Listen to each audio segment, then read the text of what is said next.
అందరూ ఫోన్లు సైలెంట్లో పెట్టుకోండి. మన వాళ్ళందరూ టీసీఏ సభ్యులందరూ ఫోన్లు సైలెంట్లో పెట్టుకోండి. మీడియా మిత్రులందరికీ నమస్కారం. కొంత గ్యాప్ తెలంగాణ క్రికెట్ అసోసియేషన్ విషయంలో ఈ మధ్య జరిగిన పరిణామాలన్నీ మీకు తెలుసు.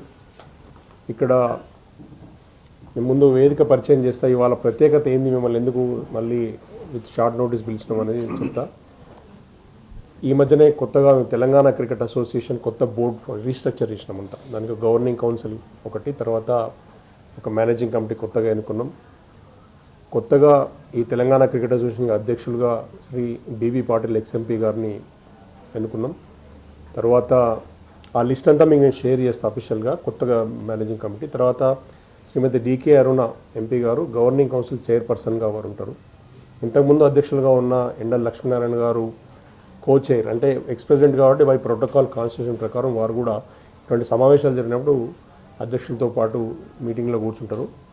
ఇది కాకుండా ఒక నూనె బాలరాజు గారిని ఢిల్లీలో కోఆర్డినేటర్, వారిని వైస్ చైర్మన్గా, తర్వాత ఇప్పుడు మనతో వేదిక మీద ఉన్న ఇద్దరు నా పక్కన ఇప్పుడు డాక్టర్ జి ప్రేమేందర్ రెడ్డి గారు, వారిని గవర్నింగ్ కౌన్సిల్ సభ్యులుగా తీసుకున్నాం. రాబోయే కొన్ని చాలా కమిటీలు యాడ్ అయితే దాని జాతీయ స్థాయిలో ఏదైతే కమిటీ ఉంటుందో దానికి వారిని కన్వీనర్గా పెట్టాలని ఇంతకుముందు నిర్ణయం జరిగింది. తర్వాత జి శ్రీనివాస్ గారు మొన్నటి వరకు జాయింట్ సెక్రటరీగా ఉంటారు, వారు ఇప్పుడు గవర్నింగ్ కౌన్సిల్ సభ్యులు. ఆయన కూడా one of the committees convene చేస్తాడు. ఇక్కడ ఉన్న వాళ్ళందరూ కూడా డిస్ట్రిక్ట్స్, ఇక్కడ ఎందుకు మేము పిలిచినామని అంటే ఇక్కడ కొత్తగా డాక్టర్ ప్రవీణ్ మాకు గవర్నింగ్ కౌన్సిల్ సభ్యులుగా ఉన్నారు. తర్వాత డాక్టర్ ప్రదీప్ కూరపాటి ఈ మధ్యన ఖమ్మం జిల్లా ప్రెసిడెంట్గా వీరిని నియమించడం జరిగింది. ఇట్లానే ప్రతి జిల్లాకు కూడా క్రికెట్ ప్లేయర్లు, క్రికెట్ ఎంతూజియాస్ట్ తోటి సెక్రటరీలు, తర్వాత ప్రెసిడెంట్లు ఎన్నుకోవడానికి ముందుకు వస్తున్నాం. ఇక్కడ అమ్మాయిల క్రికెట్, అబ్బాయిల క్రికెట్ రెండు కూడా ఈక్వల్గా ఆన్ పార్ చేయడానికి సభ్యులందరూ కూడా ఇంతకుముందు జరిగిన సమావేశంలో తీర్మానించాం. నవంబర్లో తెలంగాణ గోల్డ్ కప్ 2025 ఈసారి మేము పెద్ద స్థాయిలో రాష్ట్ర వ్యాప్తంగా కింద నుంచి ఎక్కడ కూడా అవకతవకలకు అవకాశం లేకుండా ట్రాన్స్పరెంట్గా జిల్లా స్థాయి ఏదైతే టీంలు సెలెక్ట్ చేసి తెలంగాణ గోల్డ్ కప్ నవంబర్లో ఆడించబోతున్నాం. దానికోసం దాని ప్లాన్ షెడ్యూల్ అంతా కూడా మీకు త్వరలో రిలీజ్ చేస్తాం. అలాగే నవంబర్ ఎండింగ్లో కానీ డిసెంబర్లో కానీ అమ్మాయిలది కూడా ఒక state level tournament seniors and juniors mix చేసి ఈ రెండు రాష్ట్ర స్థాయిలో ఆడిస్తాం. ఎందుకు ఇక్కడ విషయం చెప్తున్నానంటే ఈ మధ్య మీకు అందరికీ తెలుసు సిఐడి అరెస్టులు జరిగినాయి. సిఐడి అరెస్ట్ జరిగిన తర్వాత హైదరాబాద్ క్రికెట్ అసోసియేషన్ ఏంటది వాళ్ళ ఎపెక్స్ కౌన్సిల్ కోరం లేకుండా కూడా ఆపరేషన్ చేస్తున్నారు. హైకోర్టు ఇంటర్ఫియర్ అయ్యి జస్టిస్ నవీన్ రావు గారిని సింగిల్ మ్యాన్ కమిటీ కింద అపాయింట్ చేసింది. ఇష్యూ ఏంటంటే నవీన్ రావు గారి మాట గవర్నింగ్ కౌన్సిల్స్ వాళ్ళ హైదరాబాద్ ఎపెక్స్ కౌన్సిల్ మిగిలిన సభ్యులు వింటలేరని ఆయన చెప్తున్నాడు. హైకోర్టు అపాయింట్ చేసిన జస్టిస్ మాట వాళ్ళు వింటలేరు అనేది ఆయన చెప్తున్న మాట. ఎందుకంటే చాలా కంప్లైంట్స్ వస్తున్నాయి సెలక్షన్స్ విషయంలో, చాలా ప్రాబ్లమ్స్ ఇంకా కంటిన్యూ అవుతున్నాయి. కొంత ఏదో మెరుగ్గా అండర్ 19లో ఏదో పర్ఫార్మెన్స్ చేసినట్టు కనబడ్డా కానీ ట్రాన్స్పరెంట్గా ఎవరికి అవకాశాలు వస్తలేవనే అభియోగం ఉంటున్నది. రెండు జిల్లాల క్రికెటర్లు ఇప్పుడు జరిగిన అండర్ 19 హెచ్సి అండర్ 19 కానీ అండర్ 23 కానీ అండర్ 16 కానీ ఏదైతే ప్రాబుల్స్ సీనియర్ టీం వీళ్ళు ఆడిన బుచ్చిబాబు టీం కానీ ఎక్కడ కూడా డిస్ట్రిక్ట్స్ క్రికెటర్స్కి అవకాశం లేదు. డిస్ట్రిక్ట్స్ ఎక్కడ తీసుకోలేదు పిల్లల్ని. చాలామంది చాలా రకాల మమ్మల్ని కంప్లైంట్ చేసినారు. అయితే మేమన్నామంటే అది హైదరాబాదు మన తెలంగాణ వాళ్ళకి అవకాశాలు ఇస్తలేరనే ప్లాట్ఫామ్ పెట్టుకున్నాం కాబట్టి మా వాళ్ళని తీసుకోండి, అందులో కొట్లాడే అంశం మనది కాదు, ఎజెండా కాదు. కాబట్టి మీ కంప్లైంట్స్ ఏమున్నా కానీ మీరు రిజర్వ్ చేయండి, మాకు ఇవ్వండి, నేను మాట్లాడతామని చెప్పినాం. చాలామంది చాలా రకాల కంప్లైంట్ చేశారు. ఈ మధ్య హైదరాబాద్ క్రికెట్ అసోసియేషన్ జరిగిన సెలక్షన్కు సంబంధించి ఎక్కడ కూడా ఫెయిర్ సెలక్షన్ జరగలేదు. అసలు ఆ ప్రాబుల్ సెలక్షనే తప్పనే కంప్లైంట్స్ వచ్చినాయి. జిల్లాల వాళ్లకు ప్రాముఖ్యత లేదు. 90% జిల్లాల నుంచి ఆడిపించాల్సి ఉండింది. ఎందుకంటే ఇప్పుడు 2021లో మీకు తెలుసు బీసీసీఐ ఇచ్చిన డైరెక్షన్ మీతో ఇంతకుముందు షేర్ చేసుకున్నాం. జిల్లాల విషయంలో హైదరాబాద్ సిటీ బయట టీసీఏతో అఫిలియేషన్ ఉండాలనేది ఖచ్చితమైన డైరెక్షన్ బీసీసీఐ ఉందో అది హెచ్సీఐ ఈ రోజు కూడా పాటించలే. ఇప్పుడు వీళ్ళ అరెస్టులు జరిగి వాళ్ళ కోరం లేకున్నా కానీ ఒక హైకోర్టు అపాయింటెడ్ జడ్జి ఉన్న తర్వాత కూడా అన్యాయం కంటిన్యూ అవుతున్నది అని అంటే దీని అర్థము హెచ్సీఐ అనేది ఎన్నటికీ బాగుపడదు. ఇది చచ్చిపోయిన బాడీ హెచ్సీఐ. కాబట్టి మేము ఇప్పుడు బీసీసీఐ వారికి ఇదే రిక్వెస్ట్ పెడుతున్నాం. కోర్టు కూడా అదే అప్రోచ్ అయినాం ఆల్రెడీ. ఇప్పుడు స్టేట్ గవర్నమెంట్ కూడా అదే రిక్వెస్ట్ చేస్తున్నాం. ఏంటంటే ఈ చచ్చిపోయిన హెచ్సీఏతో మమ్మల్ని కలిపే ప్రయత్నం చేయకండి, మాకు ఇండిపెండెంట్గా మెంబర్షిప్ ఇవ్వండి. జిల్లాలకు అన్యాయం జరగడం కంటిన్యూ అవుతుంది. ఇప్పుడు మీకు ప్రతి ఒక్కరు ఎగ్జాంపుల్ చెప్తారు. ఇక్కడ ప్రతి జిల్లా నుంచి అన్ని మా జోనల్ కమిటీ జిల్లాకు సంబంధించిన వీళ్ళందరూ కూడా సీనియర్ క్రికెటర్లు. మీరు ఒకసారి కెమెరాతో మీరు కవర్ చేస్తే మీరు ఎవరి గురించి ఒక్క పర్సన్ మీద కూడా క్వశ్చన్ మార్క్ రాదు. అమ్మాయిలు కూడా ఇద్దరు ఉన్నారు ఇక్కడ, వీళ్ళంతా నేషనల్స్ ఆడిన అమ్మాయిలు ఉన్నారు ఇక్కడ, వాళ్ళు కూడా మా కమిటీలో ఉన్నారు. ఇక్కడ ఈ క్రికెట్ ప్లేయర్లందరూ కూడా గ్రామీణ స్థాయిలో వాళ్ళ జిల్లాల్లో జరుగుతున్న అన్యాయం ఏంది ప్రతి ఒక్కరికి వాళ్ళ దగ్గర పూర్తి డేటా ఉన్నది. గత 15-20 సంవత్సరాల నుంచి కూడా ఏం జరుగుతుందో వాళ్ళందరికీ తెలుసు. మీరు ఎవరినైనా అడగొచ్చు, మీకు చెప్తారు ఏంది స్టోరీ అనేది, సేమ్ స్టోరీ ఉంటుంది. ఇన్ని రకాల రిప్రజెంటేషన్స్ వీళ్ళందరూ కూడా ఈ మధ్యన సిఐడి వాళ్ళు హెచ్సిఏ మెంబర్స్ని అరెస్ట్ చేసినప్పుడు జిల్లాల్లో ఎస్పీలకి కమిషనర్లకి వెళ్ళి కంప్లైంట్ ఇచ్చిన వాళ్ళు వీళ్ళందరూ కూడా మా దగ్గర అన్యాయం జరుగుతుంది, జిల్లాల పేరు మీద హెచ్సిఏ డబ్బులు కొట్టేసి మా అక్కడ డెవలప్మెంట్ చేయట్లేదు, ఇన్ఫ్రాస్ట్రక్చర్ డెవలప్ అవుతలేదు అనేది అయితే కంప్లైంట్స్ పోయినాయో ఆ పర్సన్స్ కూడా వీళ్ళందరూ కంప్లైంట్ ఇచ్చిన వాళ్ళే. ఇక్కడ మేము మీడియా ద్వారా ప్రభుత్వానికి, ప్రజలకు, క్రికెటర్లకు, వాళ్ళ పేరెంట్లకు, బీసీసీఐకి కూడా మేము రిక్వెస్ట్ చేసేది ఏంటంటే హెచ్సిఏ మూలంగా జిల్లాలకు ఎప్పుడు కూడా న్యాయం జరగదు. దీనికి ప్రతీక ఇంకొకటి చెప్తా. జస్టిస్ నవీన్ రావు గారు అక్కడ కూర్చొని ఉన్నాడు. ఆయన కరీంనగర్లో ఆగంరావు అంటే ఆయన సొంత జాగాలో, ఆయన పెద్ద భూస్వామి, సొంత జాగాలో గ్రౌండ్ తయారు చేసుకున్నాడట. అక్కడ కంబైన్ డిస్ట్రిక్ట్ పేరు మీద పిల్లలు తీసుకుపోయి టోర్నమెంట్ పెట్టేసి అయిపోయింది, తెలంగాణ ఆడిపించేసిన అని చెప్తున్నాడట ఆయన మీడియా వల్ల. అంటే నువ్వు ఎవరిని అడిగినావు, సెలక్షన్ ఎక్కడ పెట్టినావు, నువ్వు జిల్లాల టోర్నమెంట్ ఎక్కడ పెట్టినావు, అసలు నీకు హెచ్సిఏకి సంబంధం ఏంది, హెచ్సిఏ ఆల్రెడీ డిఫంక్ట్ అయిపోయింది, నువ్వు ఆడ జస్టిస్ నవీన్ రావు నీకు పర్మిషన్ ఇచ్చిండా, నాకు క్వశ్చన్స్, ఇవన్నీ క్వశ్చన్ మార్కులు. నీ సొంత గ్రౌండ్లో నువ్వు ఒక హెచ్సిఏకి బిల్లు రాయడానికి ఒక గ్రౌండ్ పెట్టుకొని నువ్వు సొంతంగా 10 మంది పిల్లలు తీసుకుపోయి నువ్వు పేరు కంబైన్డ్ డిస్ట్రిక్ట్ అని పెట్టుకుంటే, కంబైన్డ్ మెదక్ డిస్ట్రిక్ట్ పేరు ఎవడైతే రాజేందర్ రెడ్డి అని ఆపరేట్ చేస్తాడో ఆయన క్యాంపు మెదక్ జిల్లా క్యాంపు మారట్పల్లిలో నడుస్తుంది. ఆయన అడ్రస్ సికింద్రాబాద్లో ఉంటాడు, ఖమ్మం ఆయన హైదరాబాద్లో బంజారాహిల్స్లో ఉంటాడు. మీరు హెచ్సిఏకి సంబంధించి కంబైన్డ్ డిస్ట్రిక్ట్ టీం అయిపోయింది కాబట్టి మేము రిప్రజెంట్ చేస్తున్నామని మీరు ప్రకటించుకుంటే కాదు, ఈ అన్యాయము ఊరుకోము. ఇవాళ వరకు కంప్లైంట్ ఇచ్చే వరకు ఆగింది, రేపు పొద్దున ఇది ప్రజా ఉద్యమంగా మారి మీరందరూ భర్త పూజ జరిగే రోజు దగ్గరలో ఉంది. మీరు చెప్తే వినకపోతే హైకోర్టు చెప్పినా వినరు, అయితే సుప్రీంకోర్టు చెప్తే వినరు, బీసీఐ చెప్తే వినరు, సిఐడి అరెస్ట్ చేసినా బుద్ధి రాదు, మీ మీద క్రిమినల్ కేసులు అవుతున్నాయి. అయినా కానీ మేము ఉద్ధరిస్తామని ముందుకు వస్తుంటే హెచ్సిఐ ఉన్న సభ్యులందరికీ కూడా ఒక హెచ్చరిక. హైదరాబాద్ క్రికెట్ అసోసియేషన్ మీ అందరూ మీరు సుధరాయిస్తారా, లేకపోతే మిమ్మల్ని ఏ విధంగా గవర్నమెంట్ యాక్షన్ తీసుకుంటో మీకు బుద్ధి వస్తుందో తెలియదు. కానీ ఇంకా నుంచి కూడా జిల్లాలకు క్రికెటర్లకు అవకాశం ఇస్తామని ఇంతవరకు ఏదో పాటలు పాడిరో నిన్నటి వరకు జరిగిన సెలక్షన్స్తో అది మళ్ళొకసారి ఎస్టాబ్లిష్ అయింది. కాబట్టి జిల్లాల జోలికి వస్తే మేము రానియం. హెచ్సిఏ అనేది జిల్లాలో అడుగుపెట్టడానికి వీల్లేదు. ఎక్కడ హెచ్సిఏ బోర్డు పేరు జిల్లాలో కనబడ్డా కానీ వాళ్ళందరూ కూడా మిమ్మల్ని తరిమి కొడతారు అక్కడి నుంచి, అదే జాగ్రత్త అని హెచ్చరిస్తున్నాం. రెండో అంశము, ఎక్కడైతే అవకతవకలు జరుగుతున్నాయో ఈరోజు ఆడిట్ చేస్తూ ఉంటే సిఐడి వాళ్ళు ఫోరెన్సిక్ ఆడిట్ చేసి ఏదైతే వాళ్ళు ఇన్ఫర్మేషన్ తీసుకుంటున్నారో దాంట్లో మాకు తెలియని విషయాలు, ఇంకా కొత్త విషయాలు బయటకు వస్తున్నాయి. ఎంత దుర్మార్గం అంటే ఇంత స్ట్రింజెంట్, ఇంత నిఘాలో కూడా ఒకవైపు సిఐడి ఇన్వెస్టిగేషన్ జరుగుతున్నప్పుడు కూడా సెలక్షన్స్కు డబ్బులు తీసుకొని సెలెక్ట్ చేస్తున్నారు అనేది తెలిసింది. ఇంక అంతకన్నా దుర్మార్గమని హైదరాబాదు. దీని గురించి ఇంకా ఏం చెప్పగలుగుతాం, వీటిని ఎవడు కాపాడాలి, ఈ సిస్టమ్ ఎట్లా బాగుపడుతుంది. కాబట్టి ప్రెస్ ద్వారా, నేను మీడియా ద్వారా గవర్నమెంట్ని, ప్రభుత్వాన్ని, రాష్ట్ర ప్రభుత్వాన్ని, అంటే బీసీసీఐని, తర్వాత ఈ క్రికెటర్స్ అందరికి కూడా ఒక విజ్ఞప్తి ఏంటంటే, ఇక ఫైనల్ డిసైడెడ్, హైదరాబాద్ అనేది మనకు పనికిరాదు, మాకు సంబంధం లేదు, మాకు పనికిరాదు. హైదరాబాద్ ఉన్న విషయం మాకు చెప్పకండి, ఇక అయిపోయింది. హైదరాబాద్ సొసైటీ ప్రకారం అది రద్దు కావాల్సిన సంస్థ, వాళ్ళు అన్ని నామ్స్ వైలేట్ చేసిండ్రు. కాబట్టి ఎట్టి పరిస్థితుల్లో కూడా హైదరాబాద్ నొప్పుకునేది లేదు. తెలంగాణ క్రికెట్ అసోసియేషన్ గుర్తింపు గురించి అందరం కంటిన్యూ చేస్తాము, దగ్గరలో ఉన్నాం.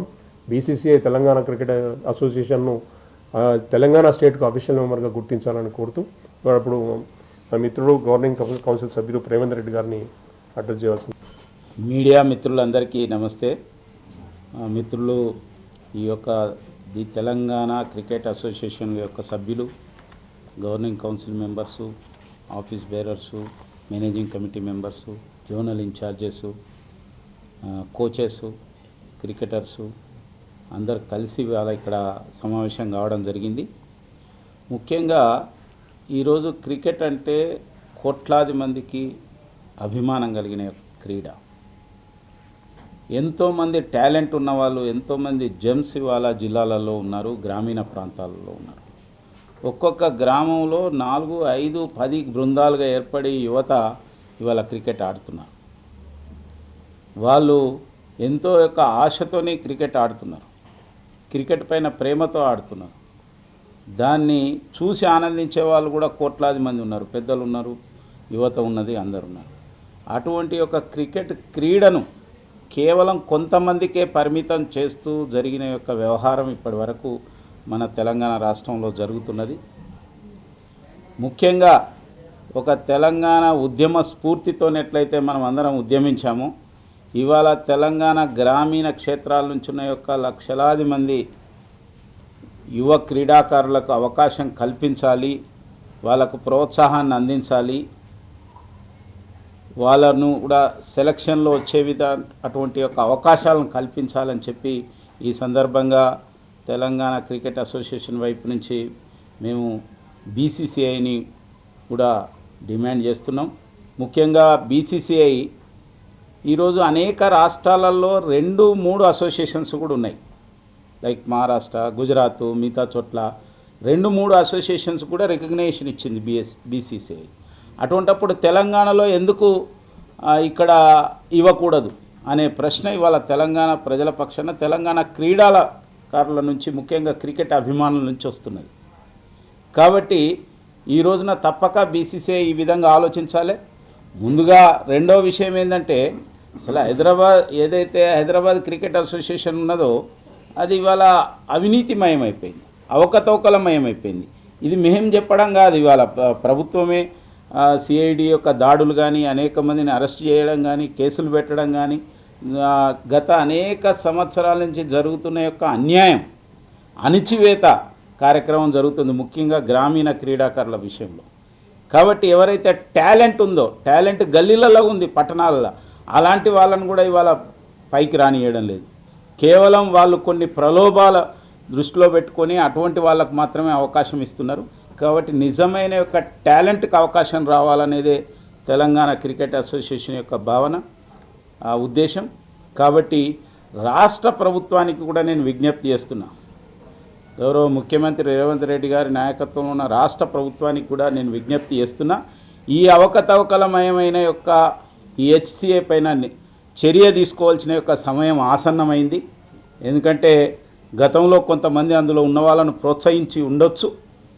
కాబట్టి ఇవాళ మంచి జరగాలంటే, క్రీడాకారులకు ముఖ్యంగా క్రికెట్కు మంచి జరగాలంటే ఆ చర్యను వేగవంతం చేయవలసిన యొక్క అవసరం ఉన్నది. రెండో వైపు బీసీసీఐ కూడా తెలంగాణ క్రికెట్ అసోసియేషన్కు తగిన గుర్తింపు ఇవ్వాలని చెప్పి ఈ సందర్భంగా నేను విజ్ఞప్తి చేస్తున్నాను. రాబోయే రోజులలో ఈ యొక్క లక్షలాది మంది క్రికెట్ అభిమానులు ఉద్యమించక ముందే, వాళ్ళు ఉద్యమ బాట పట్టక ముందే దీనిపైన ఇటు రాష్ట్ర ప్రభుత్వం చర్య తీసుకోవడం కానీ, మరొక వైపు బీసీసీఐ గుర్తింపు ఇవ్వడం కానీ జరగాలని చెప్పి నేను సవినయంగా మనవి చేస్తున్నాను. ఎందుకంటే కోట్లాది మంది క్రికెట్ అభిమానులు, క్రికెట్ క్రీడాకారులు, క్రికెట్నే నమ్ముకున్న యొక్క అనేక మందికి మంచి జరగాలి, టాలెంట్కు జరగాలి. భారతదేశం వైపు నుంచి నేషనల్ లెవెల్లో కానీ ఇంటర్నేషనల్లో ఆడగలిగే శక్తి ఉన్న యొక్క క్రీడాకారులు తెలంగాణ ప్రాంతంలో ఉన్నారు. ఎంతోమందికి ఇవాళ వాళ్ళకు అవకాశం లేక వాళ్ళ యొక్క టాలెంట్ మరుగున పడిపోయింది. దాన్ని వెలికి తీయడం కోసం దీన్ని అవకాశంగా మలుచుకోవాలని, దీన్ని అవకాశం ప్రభుత్వం కూడా తప్పక, ఒకవైపు రాష్ట్ర ప్రభుత్వం, రెండోది బీసీసీఐ, ఈ రెండు కూడా ఆలోచన చేయాలని చెప్పి సందర్భంగా నేను విజ్ఞప్తి చేస్తున్నాను. ఈ Telangana cricket association governing council మెంబర్గా తప్పక ఈ విషయంలో దీన్ని ముందుకు తీసుకెళ్లడం కోసం కూడా ప్రయత్నం చేస్తామని చెప్పి తెలియజేస్తున్నాను. Thank you. ఇలా రెండున్నాయి సబ్జెక్టులు. ఏంటంటే బీసీసీ ఆల్రెడీ గుర్తించింది. బీసీసీ ఏమన్నది, టీసీఏ చాలా బాగా పనిచేస్తున్నది, కాన్స్టిట్యూషన్ ప్రకారం తెలంగాణ రాష్ట్రానికి ఒక ఫుల్ మెంబర్ ఉండాలి, హెచ్సిఏ ఫుల్ మెంబర్ క్వాలిఫికేషన్లో లేదు కాబట్టి సిటీ బయట, హైదరాబాద్ సిటీ బయట ఉన్న జ్యూరిస్డిక్షన్ అంతా కూడా టీసీఏ కంట్రోల్లోకి పోతే బాగుంటుంది. మీరిద్దరు కొలాబరేషన్ డిస్కస్ చేసుకొని మాకు రిపోర్ట్ చేయమని 2021లో బీసీసీ చెప్పింది. అంటే బీసీసీ గుర్తించింది. బీసీసీ సొంతంగా మాకు మెంబర్షిప్ ఇవ్వలేదు, కానీ గుర్తించిన దాన్ని హ్యాఫజార్డ్ ఆర్డర్, అదంటే ఈ రోజు లోపల మీరు ఈ కమిటీ ఫామ్ చేయండి, నేను ఇక్కడ మీకు ఒక పెద్ద మనిషిని ఇస్తున్నాను, నేను కమిటీకి, మీరు కమిటీగా ఉండండి, లేదా ఈ రోజు లోపల ఇది రిపోర్ట్ రావాలి, ఈ స్ట్రక్చర్ ఉండాలి అనే ఫార్ములా బీసీసీ ఇవ్వలేదు. బీసీసీ ఇచ్చిన ఆర్డర్లో మీరు ఇద్దరు కొలాబరేట్ కాండి అని చెప్పింది. గొడవపడుతున్న మీరిద్దరు కాంప్రమైజ్ కాండి, కొలాబరేట్ కాండి అని చెప్పింది. కానీ నేను ఒక పెద్ద మనిషిని పెడుతున్నా, ఈ రోజు లోపల దీన్ని క్లోజ్ చేద్దామని చెప్పలే. వాళ్ళు దానికి కారణమైంది, అప్పట్లో ఉన్న గవర్నమెంట్లో ఉన్న పెద్దలు ఇంతమంది కూడా పదే పదే చెప్పిన దానికి ఆధారాలు కూడా అలాగే ఉన్నాయి. మీకు సిఐడికి ఇచ్చిన రిపోర్ట్లో కూడా ఇచ్చిన కంప్లైంట్లో కూడా రాసినాము. అప్పుడు గవర్నమెంట్లో ఉన్న కేటీఆర్ కవితల ప్రోద్బలంతో అప్పుడు ఆగింది ఆర్డర్ కూడా. ఇప్పుడైతే గవర్నమెంట్ మారింది కదా, ఇప్పటికైతే అటువంటి పరిస్థితి ఉండకూడదు కదా. కాబట్టి ఈ గవర్నమెంట్ ఇక్కడ సీఎం గారు తర్వాత వీళ్ళందరూ ఇంటర్ఫియర్ కావాలి. తెలంగాణ ప్రజలకు లక్షల్లో ఉన్న అభిమానులు, వేలల్లో ఉన్న క్రికెటర్లందరికీ కూడా రెండు ప్రాబ్లమ్స్ అవుతున్నాయి. ఒకటేమో ఏజ్ గ్రూపులు దాటిపోతుంటే వాళ్ళకు అవకాశాలు రాకపోతే డైవర్ట్ అయిపోతున్నారు. రెండవది మన అవకాశాలు తెలంగాణ రాష్ట్రం నుంచి ఐపీఎల్లో కానీ ఇండియా కానీ రంజీ ట్రోఫీ కానీ ఎంత కోటా రావాలో ఆడాలో ఇండియన్ టీంలో అది రావడం లేదు. కావాలి వచ్చే ఫండ్స్ బీసీసీఐ పంపించే ఫండ్స్ మధ్యలో గాల్లో కలిసిపోతున్నాయి. ఎక్కడ పోతున్నాయో మీకు అందరికీ తెలుసు. కాబట్టి దీనికి అన్నిటికీ పరిష్కారం ఖచ్చితంగా ఈ బీసీసీఐ 2021లో ఇచ్చిన ఆర్డరు ఒక స్ట్రక్చర్ ప్రకారం ఇంప్లిమెంట్ చేయొచ్చు, మాకు ఇబ్బంది లేదు. కానీ ఒక చచ్చిపోయిన బాడీని ఒక లైవ్ ఒక యూత్ ఎట్లా ఉండదంటే ఒక 70 ఏళ్ళ ముసలోనికి 30 ఏళ్ళ 20 ఏళ్ళ అమ్మాయి నుంచి పెళ్లి చేయలేము మనం. ఇంతకుముందు తెలంగాణ ఆంధ్ర కలిగి కంబైన్డ్ ఆంధ్రప్రదేశ్ అప్పుడు కూడా అటువంటి పరిస్థితి ఉంది. హెచ్సిఏ ఒక చనిపోయిన బాడీ, ఆల్రెడీ డెడ్ బాడీ, దాంతో మా యూత్ని పెళ్లి చేయడమో లేకుంటే కంబైన్ చేయడం అనేది ఇంపాసిబుల్, కుదరదు. కాబట్టి సపరేట్గా మాకు రికగ్నిషన్ ఇవ్వాలనేది మా డిమాండ్. ఒకవేళ హెచ్సిఏ కనుక అడ్డం వస్తుంది అంటే ఇక చచ్చిపోయిన బాడీ అడ్డం రాకుండా ఉండడానికి అన్ని రకాల ప్రూవ్ చేసినాం. అది విజిలెన్స్ చెప్తున్నది, సిఐడి చెప్తున్నది, ఏసీబీ చెప్తున్నది, కోర్టు ఆర్డర్లు ఉన్నాయి, జస్టిస్ కమిటీలు రిపోర్ట్ ఇచ్చినాయి. అంతకన్నా ఎవిడెన్స్ ఏం కావాలి? బీసీసీఐ చిత్తశుద్ధితో ఉంటే ఈ పాటికి ఎప్పుడో వాళ్ళు రిమూవ్ అయిపోవాలి మెంబర్షిప్. కాబట్టి ఇవాళ ఈ ఇష్యూను గట్టిగా అంటే మేము దాని స్ట్రెంగ్త్ కూడగొట్టుకొని ఈ యుద్ధము ఫైనల్ స్టేజ్లో ఉన్నది కాబట్టి ఇంకా బలము యాడ్ చేసుకొని ఇవాళ టీము సంఖ్య పెంచుకొని ఇంకా దానిలో ఎనర్జీ పెంచుకొని యుద్ధానికి సన్నద్ధమైనం. ఎట్టి పరిస్థితుల్లో కూడా జిల్లాల్లో హెచ్సిఏ కనబడనీయం. రెండు హెచ్సిఏ పేరు ఎవడు చెప్పుకొని వచ్చినా కానీ దాని యాక్షన్ వేరే రకంగా ఉంటుంది. ఇదే మేము హెచ్సిఏని హెచ్చరించడానికి పత్రిక ద్వారా తెలంగాణ యువతకు కూడా భరోసా వేయడానికి ప్రెస్ మీట్ పెట్టాం.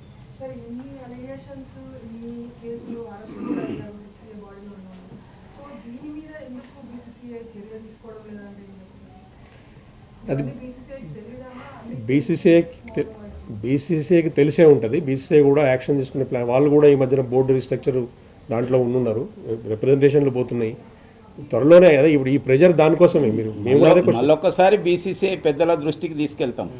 ఇప్పుడు ఏదైతే ఇప్పుడున్న యొక్క రియల్ సిచ్యువేషన్, రియల్ క్రీడాకారుల యొక్క ఆలోచన భావన, ఏ విధంగా గ్రామీణ క్రీడాకారుల యొక్క ఇది ఉంది అనేది మళ్ళొకసారి వాళ్ళ దృష్టికి తీసుకెళ్తాం. డెఫినెట్లీ ఇప్పుడు జరిగిన యొక్క లేటెస్ట్ యొక్క ఇన్సిడెంట్స్ తర్వాత హెచ్సిఏ పైన వచ్చిన యొక్క ఆరోపణలు కానీ విచారణ కానీ ఇంకా పెద్ద ఎత్తున విచారణ జరుగుతుంది. అవన్నిటినీ దృష్టిలో తీసుకెళ్ళి ఈ యొక్క టీసీఏకు రికగ్నిషన్ ఇవ్వమని చెప్పి మరొకసారి వాళ్ళ దృష్టికి తీసుకెళ్తాం.